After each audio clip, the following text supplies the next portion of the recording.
Hello, let's continue with the summary of the GIT diseases. So today we are looking at the disorders of the stomach, and we look at the different types of these disorders. Also we can call them digestive disorder.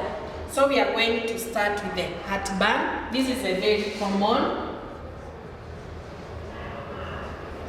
You find most people have experienced this, and when we talk about the heartburn, it is a burning sensation because of the acid which is flowing in the chest, and sometimes it can extend into the neck.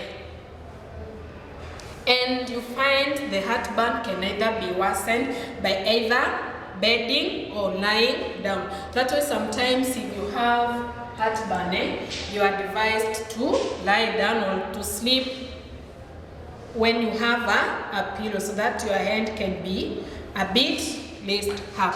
So that's the first one. Then the second one, we have the peptic ulcer. When we talk about the ulcers, these are open sores. They are the open sores. And they occur when the lining of this organ is corroded or it is destroyed by the acidic digestive juice, which is secreted by the stomach cells. So you find this acid, it is used to digest food, but once you find it is not digesting food, then it causes this disorder of the stomach, peptic ulcer, because the acid is not doing its work. Then we have indigestion. You eat your food, then you start feeling your stomach has gas or it is bloated. So generally this is the upset. It is the upset of the stomach. The upset of the stomach, and it is also known as the, so if you see this in the exam, it is the digestion. So that's the other name of the indigestion. It is generally a feeling of fullness of your stomach, bloating of the stomach, and sometimes you can have discomfort when you eat a certain type of the food. We have the symptoms of indigestion, and these can occur mostly once you eat your food. There are those who get it once they eat their food. It can also stay for a longer time, or it can come, go back, etc. So you find if you get the following symptoms, then you should know that you have indigestion or the upset of the stomach. One, we have the loss of the appetite. Maybe for example, you had eaten your lunch, and then all of a sudden you don't feel like eating a supper. That could be a cause. The food is unable to be digested, and then you start feeling sick, you become sickly, or heartburn. You can have heartburn, then belching. And then, when we talk about indigestion, it can have a different causes depending on what has caused your indigestion.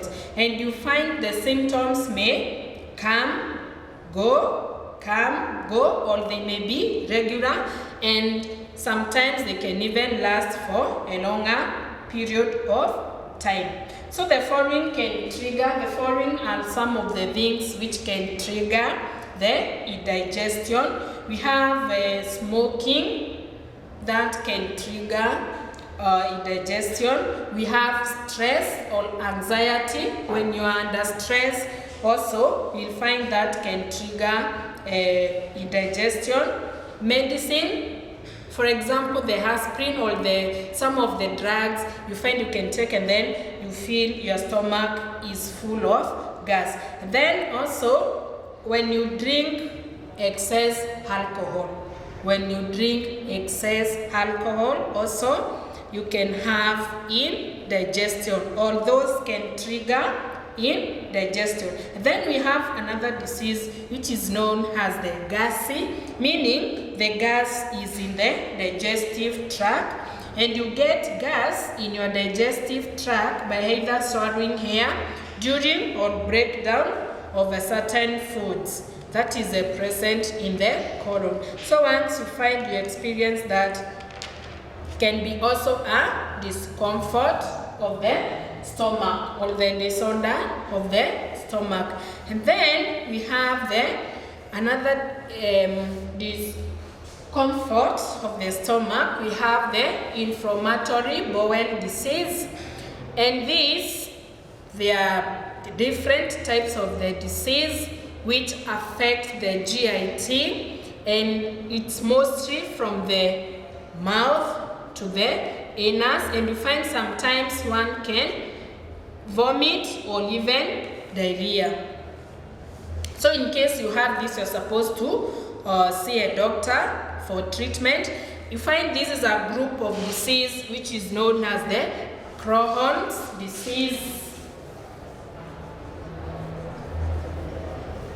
It's like a group of diseases which affects the GIT, and mostly the causes can either be environmental factors, the diet that we eat, immune system, if your immune system is down, and even the genetics, that is the family. You can transfer it to your children or any person whom you are related with. And then under this, we have the lactose intolerance. And when we talk about these, they are the people who lack the enzyme, which is known as the lactose. And this enzyme, mostly it is needed by the body to digest the lactose. So if you don't have the lactose enzyme, you find you can get the lactose intolerance. And then the last disease of the stomach disorder, we have the stomach and duodenum ulcers, and this is known as the stomach ulcer or the duodenum ulcer, and it's a disease which is gotten mostly, or you can get it due to a lifestyle, stress, poor diet. You don't take a balanced diet, you don't take food with enough fiber.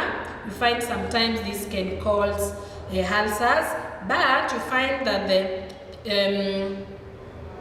they may have a role in a ulcer formation, but they are not the main cause of them. But you find sometimes they trigger, that is the stress, the diet, lifestyle. You find all these can trigger this type of disease. You find sometimes if these are not treated, then sometimes it can lead to the cancer, because they are wound, they are open sores which are in the stomach. They are inside. You are not able to see them.